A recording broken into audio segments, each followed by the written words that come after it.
friend. I need not pause or hesitate to say how blessed, honored, and privileged I am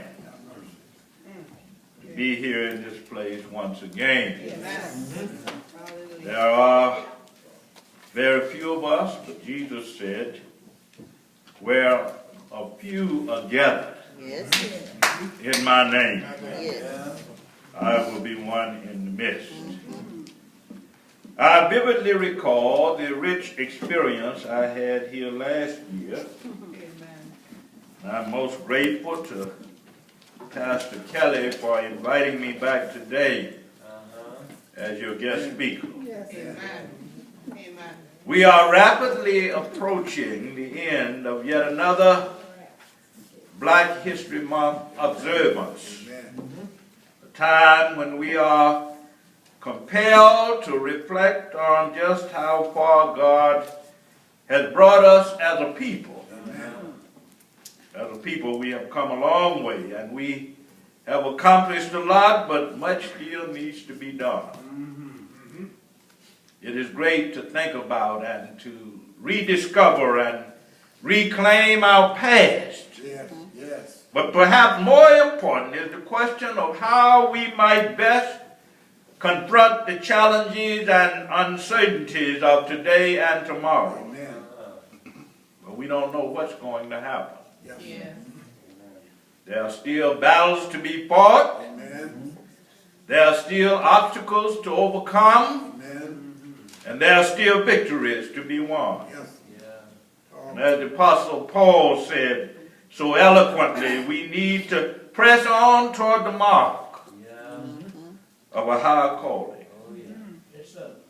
In keeping with this purpose and the spirit of this occasion this morning, Black History Month, I want to call your attention to two passages in the book of Exodus.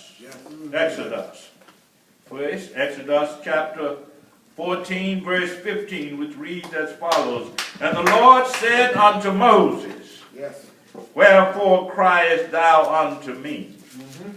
Speak unto the children of Israel, so that they go forward. The second passage is found in Exodus chapter 13, verses 17 and 18. And it came to pass that when Pharaoh let the people go, God did not lead them by way of the Philistines, although it was the shortest way. For God thought that if the people faced war, they may change their minds and return to Egypt. So God led the people by the long way, the roundabout way of the wilderness toward the Red Sea. My subject this morning, no shortcuts to the promised land. No shortcuts to the promised land. There is no need here this morning to tell the whole story of the Israelites in bondage, because for us it is a very familiar story. It is a story that has special meaning and special significance for black people in this land. Our slave forebears read and were endlessly fascinated by the Exodus account.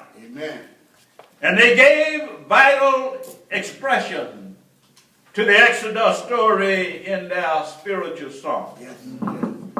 Go down, Moses, way down in Egypt land. Tell, O Pharaoh, to let my people go. It is a story about oppression and heartbreak and struggle, yes. But it is also a story about hope, about perseverance, about the indomitability of the human spirit, and about a God who marches through history, striking down the forces of evil and bringing the disjointed elements of reality into a harmonious whole. For generations, the children of Israel groped under the heavy yoke of bondage and under the tyranny of old Pharaoh. But they had a date with destiny. Amen.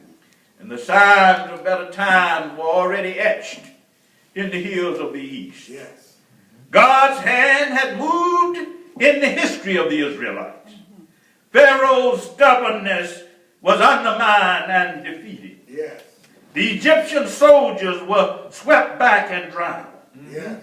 And the people of Israel were able to cross the Red Sea and to begin a new journey toward freedom and the land of promise.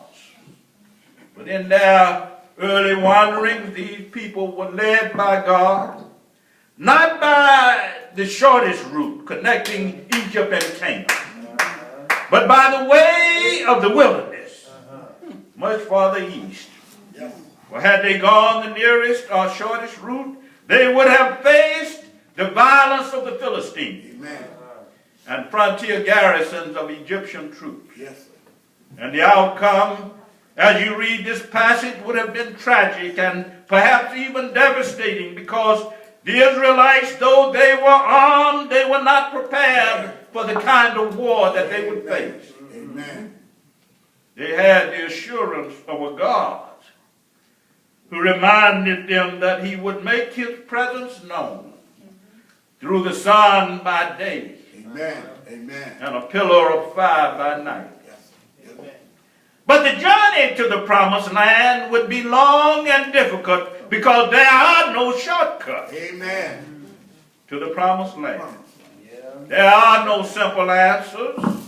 There are no half-baked and hasty solutions. Come on. Come on. Everything in life that is worth something costs something. There are no easy pathways to the promised land. This is the message that we as African Americans need to hear today. Because too many of us expect victories, but we are not willing to fight the necessary battle. Amen. We expect progress to roll in on the wheels of inevitability. We count the cost, but we're not willing to pay the price. Amen. Martin Luther King Jr. talked in captivating terms about the coming of the promised land. He spoke of black America's pilgrimage in this nation as a journey through the Egypt of slavery. Amen. Through the wilderness of segregation toward the promised land of freedom, justice, and equality of opportunity. Yes. And he reminded us all that there would be difficult days ahead. Yes. We will get there one day, Dr. King said, but we must first endure the long night of captivity. Amen. In other words, there are no shortcuts to the promised land. Amen. And oh, how right Dr. King was, because here we are a half century after his death, Yes. still fighting some of the same old battles Yes. for genuine recognition, dignity, and respect. Yeah. Some of us thought that the election of Mr. Obama as the nation's first black president meant that we had crossed over into the promised land. Oh no. But the pharaohs of this nation are showing us every day now that this is not the case. Just think about all of the resistance at the highest levels of this nation's political life against virtually every effort Mr. Obama makes to ensure the American dream. He's been called the food stamp president. Yes. Yes. Many have called him un-American. Preach. And they are obstructionists against every social policy he seeks to implement. Yes. Yes. I have never seen in my lifetime a president so disrespected, Amen. so castigated and maligned. Yeah.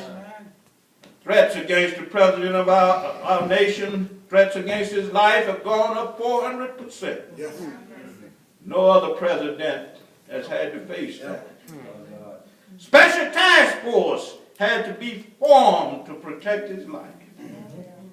We made progress, yes, but we have not reached the promised land. Amen. We no longer have to sit in the back of the bus, yes.